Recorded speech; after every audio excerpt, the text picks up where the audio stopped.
tu vas chercher une tisa au dehors. Tu commences à avoir des maîtresses au dehors. Lorsque vous publiez des choses sur les réseaux sociaux, est-ce que vous voyez vos proches, les gens que vous connaissez, vos amis, est-ce que vous les voyez, vous dites commentez vos posts? Le thème de la méditation de ce jour est intitulé « Les ennemis de la destinée ». Les ennemis de la destinée. Il y a beaucoup de versets que j'ai relevés, mais tenez-vous tranquille, on ne va pas lire tous ces versets-là.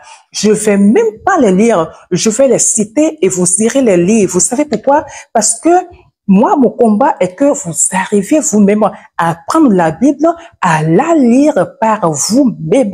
D'accord? Depuis un certain temps, j'ai commencé à dire à ceux qui me suivent et qui n'ont pas l'habitude de prendre, de lire la Bible, de le faire. C'est un exercice qui va vous aider, qui aide et qui permet qu'on grandisse spirituellement. Ça nous permet de ne pas demeurer des bébés spirituels. Alors aujourd'hui, c'est l'exercice qu'on va faire. Je vais juste citer les passages en question et vous allez écouter avec votre Bible à côté. Lorsque je donne un verset, vous allez prendre le temps de mettre une pause. Pour ceux qui vont suivre après, vous de mettre une pause et d'aller chercher et de lire. OK? C'est comme ça qu'on va le faire de temps à autre. OK? On a dit dans la méditation passée d'hier que il faudrait nécessairement que nous arrivions à découvrir notre destinée, parce que chacun, tout autant que nous sommes, nous avons une mission à accomplir sur la terre. Jérémie 29, le verset 11 a dit, Dieu a dit dans ce verset qu'il a un bon projet, il a formulé un bon projet pour chacun de nous. Alors, personne n'est venu pour accompagner les autres. Personne n'est là pour être le repéro de son frère, de sa soeur, de son ami, de sa camarade. Non. Juste que si vous êtes dans cette position, dans cette posture, c'est parce que vous n'arrivez pas encore à savoir ce pourquoi vous êtes né en fait. Ce que Dieu a mis en vous. C'est très important. Donc, on a dit hier comment découvrir ces choses-là, les étapes à franchir pour découvrir cette destinée et l'accomplir. Et aujourd'hui, on est en train de dire qu'il y a des ennemis de la destinée. Même si vous arrivez à la connaître, à savoir, vous êtes arrivé à savoir que oui, moi, Dieu me veut pour telle chose. Dieu veut que je fasse telle chose. Il y en a qui, tout de suite, ils savent qu'ils sont prédestinés à ci et à ça. Ils savent que ça ne vient pas d'eux. D'accord? Que c'est une mission divine sur leur vie. Mais après cela, ils ne font pas ce qu'il faut pour que cela puisse arriver, ou carrément en exerçant, en faisant en sorte que cela arrive, ils vont faire des choses qu'ils ne font pas. Parce qu'il y a des choses qui font que les destinées, je répète encore, j'insiste là-dessus, qui font que les destinées n'arrivent jamais, je sais pas, est-ce que je vais dire à exécution, on n'arrive jamais à accomplir, qui font qu'on n'arrive jamais à accomplir sa destinée. Alors, on va commencer à les citer. Moi, j'ai cité 7, ok? On peut trouver d'autres choses, mais en tout cas, moi, j'ai trouvé 7 choses principales. La première, la tentation. Ok? La tentation. Et pour ça, j'aimerais bien que vous lisiez Luc 4, d'accord? Luc, le chapitre 4, le verset 1 à 13. Il s'agit du passage où le diable vient tenter Jésus. Il a fini de jeûner et tout, et le diable va le tenter. Si tu m'adores, je te donne ci. Si tu te prosternes devant moi, je te ferai ci. Si tu fais ça, je vais transformer telle chose, ça en pain, pour que toi tu puisses manger. Jésus a tout fait pour contrecarrer son action. C'est pour dire ceci. Lorsque nous découvrons notre destinée, les gens viendront nous proposer des choses. Les situations viendront nous proposer des choses. Des situations viendront à nous, pour nous perdre, pour nous éloigner de ce que nous devons faire.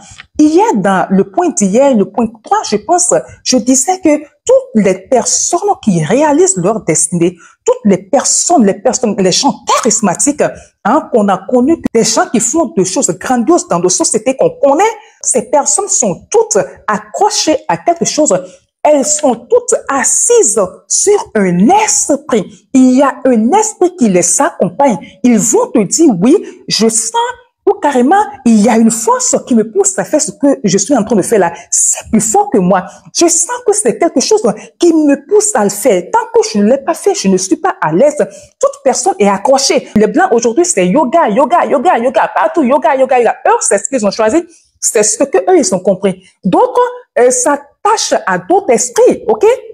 Mais nous, en tant qu'enfants de Dieu, nous savons que c'est le Saint-Esprit notre maître. S'il y a un esprit sur lequel nous sommes assis, c'est sur le Saint-Esprit. S'il y a un esprit qui accompagne l'enfant de Dieu, c'est le Saint-Esprit. C'est le consolateur, c'est le révélateur, c'est lui qui nous révèle les choses cachées. C'est lui qui nous dit les choses à faire. C'est lui qui nous montre le chemin. C'est nous qui nous évite les pièges de l'ennemi. C'est lui qui trace toutes choses devant nous.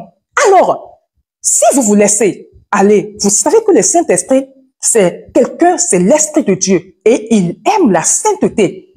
Il aime vivre là où c'est propre, c'est clean. Il assiste les gens qui sont clean, les gens qui le suivent et qui sont clean. Il ne peut pas être avec quelqu'un qui vit dans le péché, qui vit dans le désordre, ok? Donc, vous êtes avec le Saint-Esprit et vous acceptez aller chez un marabout, allez vous prosterner chez un marabout, ou un ami vous dit, mais voilà, j'ai constaté que tu veux mettre en œuvre ce projet-là. OK? Peut-être que c'est une construction d'un petit, je sais pas, d'une petite usine et tu as commencé. Entre-temps, il y a un païen qui te connaît que tu as, quand je dis ami, bon, en fait, on n'est pas ami à tout le monde et on n'est pas ennemi à tout le monde non plus. On peut avoir des connaissances qui ne sont pas nées de nouveau. D'accord? Et une connaissance comme ça s'approche de toi et te dit, mais attends, tu veux commencer une construction d'une petite usine, d'accord? Mais est-ce que tu sais que pour ces choses-là, on ne reste pas simple. Attention, hein, il faudra que tu ailles voir un marabout, il faudra que tu ailles voir un homme spirituel qui va te faire des choses, qui va te concocter je sais pas comment vous appelez ça, les trucs à attacher là, des petits cris-cris, des trucs à faire pour que tu puisses enterrer quelque part. Sinon, tu n'as pas fini la construction, il y aura le mauvais œil qui va t'empêcher. Et ci et ça. Entre-temps, c'est le Saint-Esprit qui t'a conduit juste là, qui t'a révélé ce projet-là. C'est lui qui t'a aidé à commencer. Et quelqu'un comme ça vient te parler et tu le suis. Bêtement, tu le suis. Tu le suis. Il te dit, mais je connais même quelqu'un, c'est lui qui m'a aidé, mais c'est lui qui a aidé mon frère ou ma soeur là. Il te le fera. En fait, il est puissant. Tu vas voir, tu vas réussir. Et tu le suis bêtement. Le Saint-Esprit reste comme ça et te regarde. C'est moi qui veux t'aider à accomplir ta destinée là. C'est moi qui te l'ai révélé. D'accord? Et maintenant, tu vas te prosterner devant les charlatans là. OK? Maintenant, tu vas suivre ces gens-là. Parce qu'arriver chez eux, on voit dans les vidéos comment ça se passe là-bas. Tu vas faire comme ça pour saluer le charlatan, le maître charlatan. Attends. Tu iras te prosterner devant ces gens-là. Et tu vas vouloir que le Saint-Esprit soit content et continue à t'accompagner dans ta destinée. Tu viens de te frapper toi-même. Tu viens de dire au Saint-Esprit, silence, reste tranquille, ne m'assiste plus. Tu viens de l'attrister. Tu viens d'attrister l'Esprit de Dieu. Il va te laisser. Soit c'est lui, soit c'est l'autre. La parole de Dieu nous dit que Dieu n'aime partager sa gloire avec personne. Tu vas vouloir les mélanger, lui donner la gloire et donner la gloire au maître féticheur? Jamais. Il va te laisser pour que tu ailles continuer avec ton maître féticheur. OK? Voilà en une chose qui peut vous empêcher de réaliser votre destinée. En deux, nous savons le péché. Le péché, sous toutes ses formes. OK? Un exemple, ce qui me vient simple comme ça. Tu es marié, tu es avec ta femme. Et c'est avec elle que vous avez souffert. D'accord? Pour mettre de côté de l'argent, pour pouvoir acheter une parcelle, acheter une maison, et tout, et tout, et tout, et tout, et tout. OK? Elle a prié avec toi, cette femme-là. Elle a jeûné avec toi, cette femme-là. Tout le temps, quand tu sors pour chercher de l'argent, elle est sur son genou. Ou carrément, vous sortez tous les deux pour chercher l'argent ensemble. Vous avez construit ensemble. Elle était là du début jusqu'à la fin. Vous avez eu des enfants. Et un beau jour, comme tout ça a commencé à aller bien, hein, à accroître, et tu commences à accroître. Un jour, tu la regardes et tu dis non, qu'elle était passée. que c'est une femme qui était passée, sa poitrine est affaissée, sa poitrine n'est plus debout comme ça, et c'est une vilaine femme, elle n'est pas présentable, elle n'est plus digne de moi. Et qu'est-ce que tu fais? Pour tes déjeuners d'affaires, pour tes rendez-vous d'affaires, tu vas chercher une tisa au dehors. Tu commences à avoir des maîtresses au dehors. Ce sont ces maîtresses que tu présentes partout. Elles te réclament des brésiliennes de 200 à 5 000 francs, tu les achètes. Elles te demandent des wasses, tu les achètes. Des chaussures, tu les achètes. Tu réponds à toutes, aux caprices de ces femmes-là, de ces tisas-là, en fait, de ces maîtresses-là. Or, en ce moment, ta femme, ta vraie, celle qui a chauffé avec toi à la maison, elle est là. À peine même tu arrives à lui acheter, je sais pas, une perruque de 20 000 francs. Si elle te demande quelque chose, tu la grondes. Elle est devenue ton ennemie. Tu ne veux plus la sentir. Et cette femme-là, elle pleure intérieurement. Elle saigne intérieurement.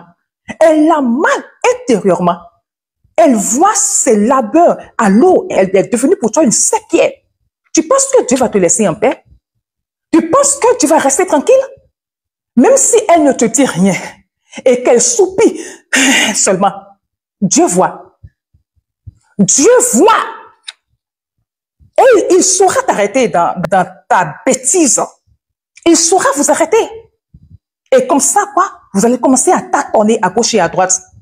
À gauche et à droite, vous tâtonnez. C'est pourquoi il y en a qui constatent, il y a des hommes, il y a même certaines femmes qui constatent ce que je suis en train de dire là.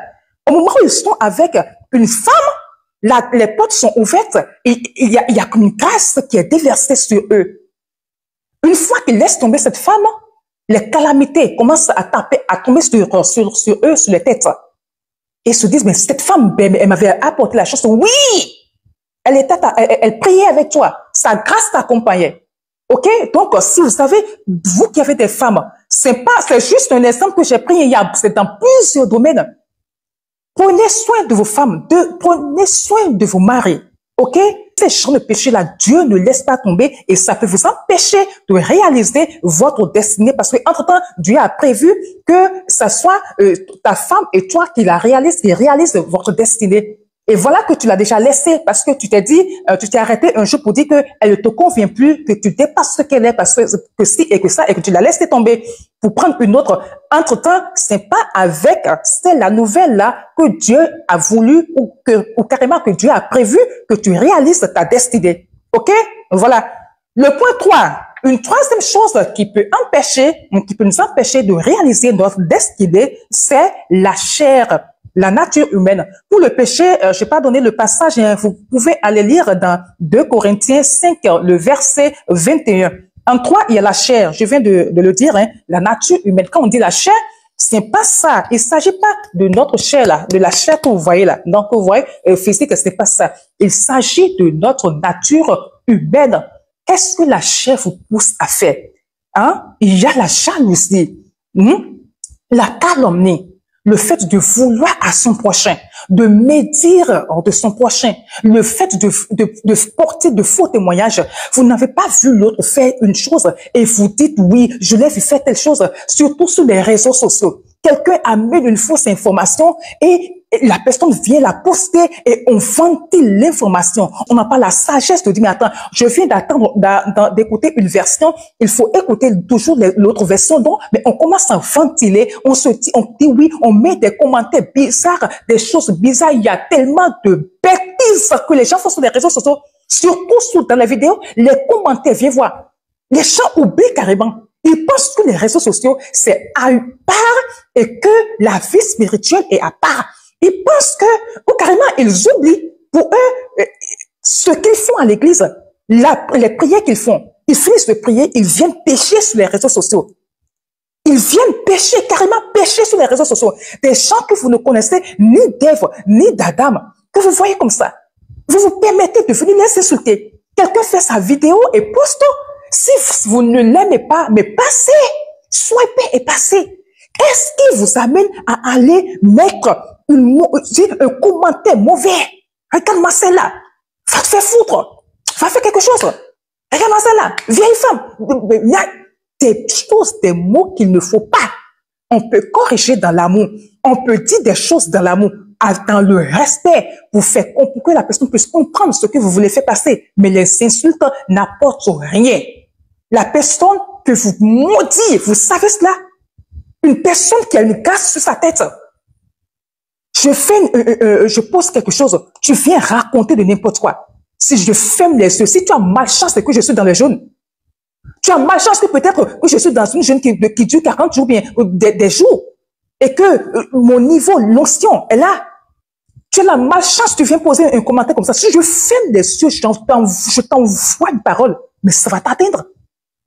C'est pas écrit, c'est pas yaya. C'est que des fois, vous-même, vous cherchez, vous allez prendre votre main pour chercher la malédiction. Ok? C'est ce que notre chef fait. Il faut arriver à la dompter. Ou vous savez que Dieu, vous avez une grande destinée devant vous. Je prends l'exemple de Joseph et de la femme de Potiphar. Joseph savait qu'il avait une grande destinée.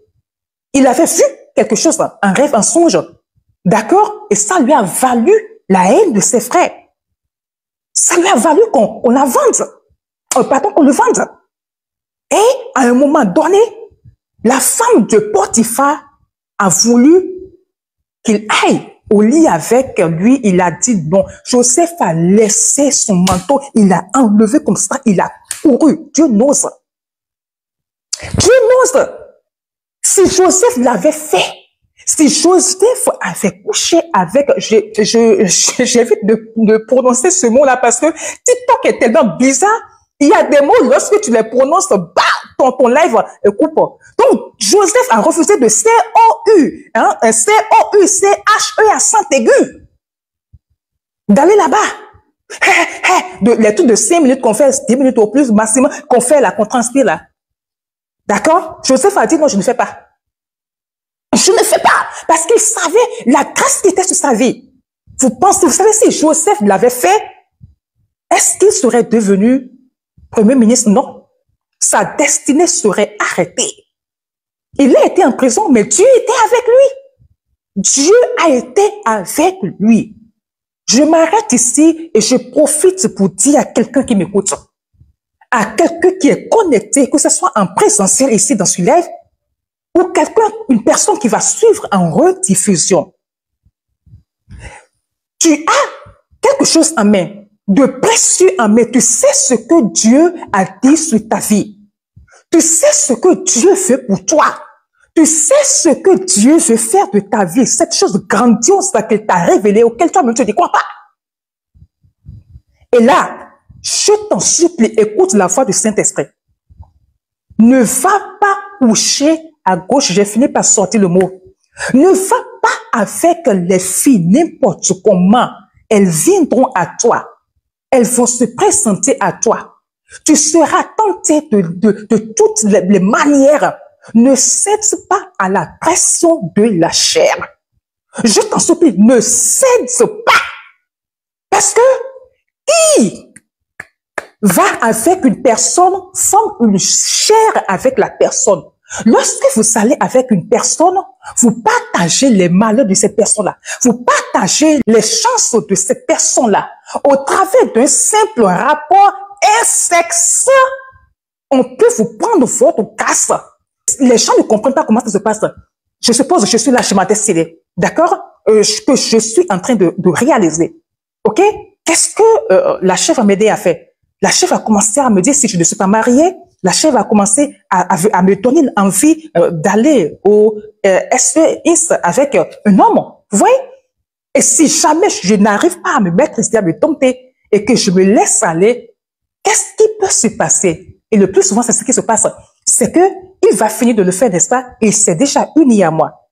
D'accord? Lui-même, s'il est une mauvaise personne, il peut me retirer la grâce qui est sur ma vie là. Il peut me retirer ce que ma destinée là. Il peut me le prendre par les pratiques, je sais pas, spirituelles là, de sorcellerie là. Il peut me la prendre cette destinée là pour lui.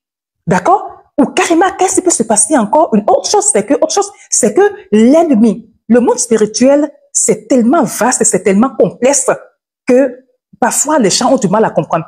Quelqu'un d'autre viendra, comme il est homme là, il y a une autre femme là-bas qui me connaît, qui me cherche, qui veut me nourrir. D'accord? Et celle-là, Spirituellement, elle sait que je me suis accouplée avec cet homme. Elle va tout faire pour aller dans les 5 mètres de cet homme-là. Lui-même, il ne sait rien. Il est neutre, il ne sait rien. Il va tout faire et ce monsieur va tomber dans ces pièges. D'accord? Et ils ont des pratiques pour endormir les gens. C'est pourquoi il faut beaucoup prier, tous les jours prier. Elles vont s'approcher de toi. Elles ont déjà dit leur incantation, elles ont mis des trucs sur les yeux, elles ont mis des parfums. Tu vas tomber et elle ira avec toi au lit. D'accord? Au lit, par des pratiques spirituelles, elle te prend ce que toi tu m'as pris. Tu viens elle te prend comme un canal par lequel elle accède à moi, ma grâce, elle accède à ma destinée. Et elle me la prend. C'est comme ça que les choses se passent. C'est pourquoi Dieu refuse la fornication. Vous comprenez cela? Dieu, c'est lui qui nous a créés. Il est la sagesse incarnée. Il a, pourquoi lorsque vous allez chez le médecin, vous avez tellement confiance totale, vous remettez vos vies entre les mains du médecin, entre les mains du chirurgien qui doit vous opérer. D'accord? Qui doit vous opérer. Parce que vous dites qu'il maîtrise tout en vous. Mais Dieu, c'est lui qui vous a créé. Il vous connaît 10 000 fois mieux que le chirurgien, mieux que le médecin. Et il a dit, voilà, moi c'est ça. Le médecin vous donne des notices et vous suivez les notices dans la lettre. Quand vous prenez les médicaments, vous faites exactement ce qui est dessus, ce que le médecin a dit. Et Dieu dit, je ne fais pas. Moi, il a écrit dedans, ça c'est sa notice, la notice qu'il nous a laissée. Il a dit, je ne fais pas que vous ayez du SEX avant le mariage, il le sait. C'est pas pour lui, hein. Il s'en fout. C'est pas pour lui. C'est parce qu'il sait, c'est à cause de ces choses-là. Pour vous permettre de réaliser votre destinée. Mais nous, on se dit non, on pense que c'est des conneries. Aujourd'hui, la sagesse du monde veut que quoi? Non, c'est n'importe quoi. Et ceux qui sont dans la vérité, qui sont là, à soutenir cette thèse-là, on les prend pour de n'importe quoi. Ce sont des gens qui disent n'importe quoi. Comment est-ce que, quand on va pas goûter, comment est-ce que tu es sage? Il est sage. Maintenant, il vous laisse, hein, à vos bêtises, il vous laisse dans vos raisonnements bizarres. Et après quoi? Vous finissez, des gens sont dans les cimetières pleins, couchés, sans réaliser leur destinée. Alors, c'est à vous de choisir. Soit vous restez là où vous êtes, vous faites attention. Lorsque vous savez que vous avez une destinée à accomplir, d'accord? Fuyez ces choses-là. Ne laissez pas la chair vous faire tomber pour vous empêcher de la réaliser, ok?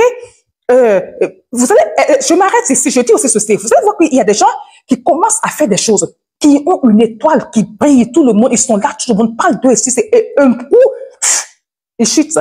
Allez leur demander qu'est-ce qu'ils ont fait. Allez leur demander, surtout du côté des hommes là, allez leur demander. Peut-être que quelqu'un est passé là et a tout pris. Ok, donc faites attention à ce point-là. Le point 4, le monde. Et par rapport à ça, il y a Jean 15, le verset 18 à 19, que vous pouvez aller lire. Le Colossiens 2, le verset 15. Je reprends pour ceux qui vont lire. Jean 15, verset 18 à 19. Colossiens 2, le verset 15. Moi, je vais pas lire. Alors, le monde c'est quoi? Le monde, c'est pas ce que nous voyons là, physique que nous voyons. Non. Le monde, c'est un système de pensée, d'accord, dans lequel nous sommes. Je vais juste te donner un exemple. Qu'on dit quoi? Et avant de se marier, il faudrait qu'on aille au lit. Il faudrait que je sache comment elle est. Il faudrait que je sache si son troisième membre-là peut me satisfaire. Il faut que je sache un certain nombre de choses. Et ça, c'est comme une vérité que le monde a établie, a accepté. Où est-ce que c'est marqué? Ça, c'est le système du monde. Ça, c'est le monde. C'est pas de Dieu. OK? Il y a des choses que le monde a mis là. D'accord? Chez d'autres, dans d'autres familles, c'est que quoi? Il faut avoir d'enfants avant de se marier. Il faut essayer. Il y a une religion. Je faisais partie des fidèles de cette religion. Heureusement, aujourd'hui, je suis sortie. Je ne leur en veux pas. D'accord? Mais ils ont quand même des pratiques que Dieu, n'aime pas. Ce qui se passe dans la Bible. Où on finit, rarefois, c'est très rare de voir, des années, j'ai jamais vu. J'ai juste vu deux personnes, deux couples qui se sont mariés et sans enfants, jeunes quoi, sans enfants.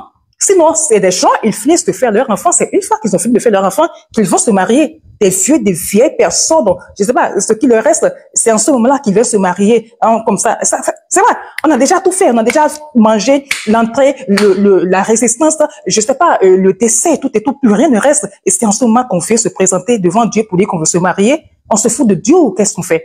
Ça, c'est le système du monde. C'est pas Dieu, c'est pas de Dieu. OK? Donc, il y a ce que le monde nous dit de faire, ce que les gens disent de faire. Des fois, ça vient de la culture. Hein. Je suis tombée sur une vidéo hier qui m'a tellement peiné, où dans une culture donnée, on a remis une fillette de 8 ans en mariage à un vieux de 73 ans. C'est pas connerie, hein. Réel. Un vieux de 73 ans, on lui a donné en mariage une fillette de 8 ans, c'est-à-dire un bébé. Et la nuit de noces, c'est-à-dire que les parents aussi étaient d'accord. Et les parents savaient que le bébé là, le monsieur là rentrait dans la chambre là, avec le bébé là, c'est quoi aller déchirer le bébé? Ils sont d'accord. Bêtise de culture. Système de pensée. Que je me taise. Parce que je sais que les gens ont vu cette vidéo là. Et dans les commentaires, il y en a deux, quand je suis tombée sur cette vidéo, je suis rentrée dans les commentaires, il y en a qui ont dit, mais le prophète l'a fait. Pourquoi est-ce que les gens on ne peut pas le faire? Pour lui, il trouve que c'est normal qu'on donne une bébé de 8 ans à un vieux de 73 ans. Il y a des gens qui sont sur cette terre-là en 2024 et qui trouvent que c'est normal qu'on donne une fillette de 8 ans, une fille bébé de 8 ans à un vieux de 73 ans. Voilà les systèmes de pensée qui peuvent nous empêcher de réaliser notre destinée. Il y a beaucoup de choses. Quand vous lisez quelque chose, quand on vous vient vous dire quelque chose et vous regardez dans la Bible, vous voyez que c'est contraire au système biblique, c'est contraire à la pensée biblique, alors ne le faites pas parce que ça va vous empêcher de réaliser votre destinée. Le 5, c'est 7 points. Hein. Le 5e point dit le diable, le démon, d'accord? Le diable peut vous empêcher de réaliser votre destinée. Le démon aussi. Comment est-ce que le diable empêche? Lui, c'est l'ennemi du bien. Il est l'ennemi du bien des enfants de Dieu. Déjà, il sait que Dieu a pour chacun de nous un meilleur plan. D'accord? Et qu'est-ce qu'il fait? Lorsqu'il voit que vous voulez commencer à le réaliser, déjà, il fait tout pour que vous ne puissiez même pas savoir c'est quoi votre destinée. Il essaie de vous embrouiller. C'est pourquoi vous allez voir des gens, la Bible, ça n'existe pas, Dieu, ça n'existe pas. Voilà, il est maintient dans ce système de pensée pour qu'il soit dans le désordre là-bas. OK? Maintenant, si vous êtes arrivé à franchir cette étape-là, au moment où Dieu vous révèle votre destinée, il va tout faire pour que vous puissiez douter de ça. Lorsque vous franchissez encore cette étape, et que vous êtes dans l'étape de l'exécution, vous avez entendu, vous avez compris, et que vous voulez commencer à réaliser ce que Dieu vous dit de faire, il viendra, il va commencer à mettre des bâtons dans vos roues. Il va tout faire pour vous empêcher de faire ce que vous avez à faire. Je donne un petit exemple. Dieu m'a dit, moi, de venir en live tous les jours de 5h à 6h. D'accord? Avant, je restais dans quelque part toute seule et j'enregistrais des trucs sur YouTube et je vais les poster le jour venu. Mais il a dit, désormais, tu commences à venir en live. Pourquoi? Je ne sais pas. Dieu a toujours une raison devant ses décisions. Il a toujours une raison. Bientôt, je saurai pourquoi. Il faut juste exécuter. Avec lui, on ne discute pas. Si tu ne comprends pas aujourd'hui, demain, tu vas comprendre. Alors, je commence à venir en live. Une fois, deux fois, 3 fois. Nous sentons ces choses-là. Quand on dit, vous pensez, les gens, il y en a qui pensent qu'on parle on parle pour parler. Le diable ne veut jamais que vous fassiez des choses qui sont bonnes. Vous voyez des lives là, avant de venir s'asseoir pour commencer le live, comment on prie? Comment est-ce qu'on prie? On prie fortement avant de venir s'asseoir. Là où vous êtes en train de regarder, il y a ces agents qui seront là et en train de faire tout pour signaler le live pour que le live puisse couper. Le diable ne le voit pas. On voit ces démons, ces agents, il va les envoyer. Il faut que ce live la coupe. Ça doit couper. C'est-à-dire que les gens ne doivent pas écouter ce qu'elle est en train de dire là. Parce que ça va sauver les gens. Ça va sauver les âmes. Ça va faire que d'autres vont changer. D'autres vont se rendre compte de leur état de péché et changer de vie. Ou encore, celle-là, on va l'empêcher de réaliser sa destinée. Ça ne va jamais marcher. Son histoire de méditation quotidienne sur le pain divin, là, il faut qu'on l'arrête. Ça n'ira nulle part. Ça n'ira nulle part. Elle ne le fera pas. Ça va s'arrêter. Il faut que ça meure. Ça, c'est son travail. Et ils vont venir s'y aller. Et je vous assure, hein, ce que je suis en train de dire là, le jour où j'oublie, le premier jour, j'ai oublié de venir. C'est-à-dire que j'étais allé me coucher autour de 2 heures. Et je me suis réveillée à 3h30 pour préparer pour ce qu'il faut venir dire. Et le temps est parti. Et lorsque j'ai levé la tête, il était 5 heures. J'étais venue en panique, en panique, pressée, parce que 5 heures passées. Je suis venue m'asseoir, j'ai mis mes réglettes pour régler mon téléphone et tout. Et j'ai oublié de prier. Je suis venue m'asseoir. Ceux qui étaient sur ces lives-là, le jour-là, peuvent en témoigner. J'ai 3 téléphones. Il y a ce téléphone, il y a ce téléphone, il y a l'autre téléphone, il y a ce téléphone avec lequel, ça fait 4. Je suis en train de faire des trucs. La connexion sur les autres, là, ça passait. Free. Sur le téléphone je sais pas, qu'est-ce que je dis, de la méditation, du live, pas de connexion. Pas de connexion. Des portables de même marque. On dit pas de connexion. J'ai tout fait, pas de connexion. Sur les autres, rien ne se passait. J'ai tout fait. Le live, ça a coupé une fois. Une deuxième fois, je relance ça. Je demande autant tapoter. Les gens essaient, ça coupe.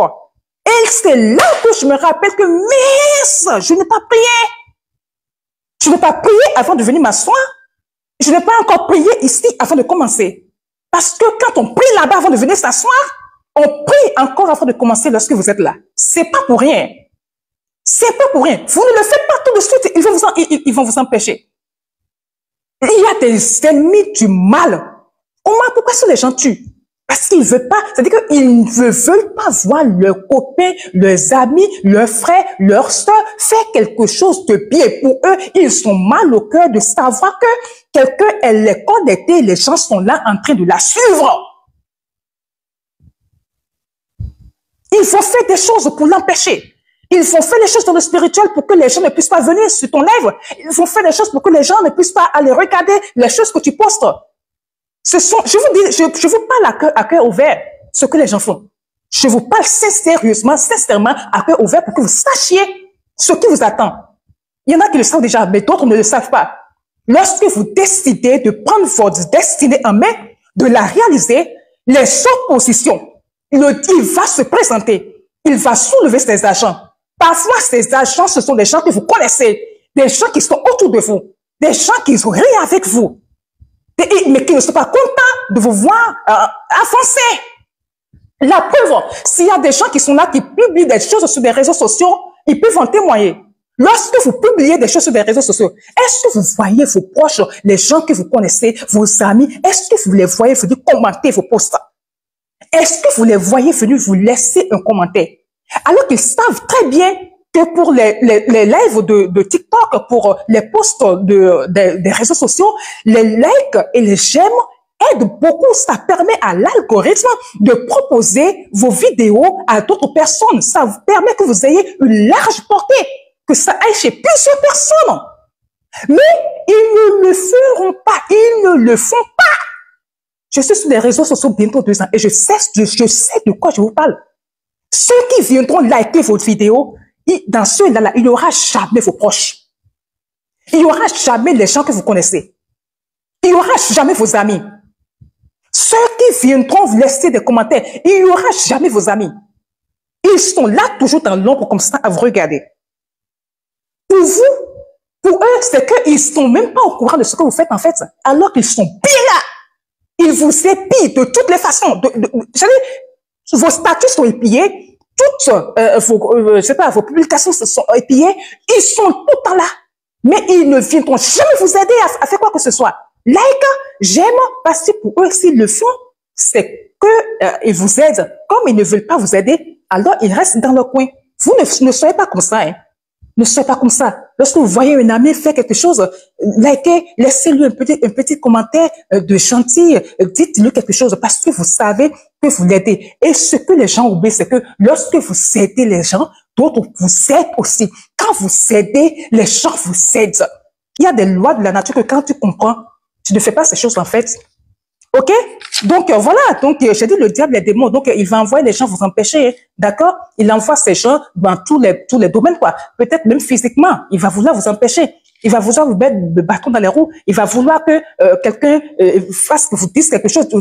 Par exemple, tu fais des articles. D'accord? Il va envoyer quelqu'un venir te voler tes articles. Quelqu'un va quitter quelque part. Tu as ton nom.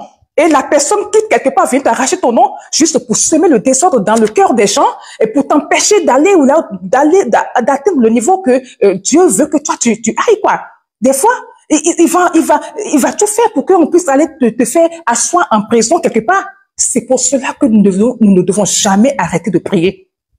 Au quotidien, il n'est jamais fatigué. Lorsqu'il essaie le plan A et ça échoue, il prend le plan B.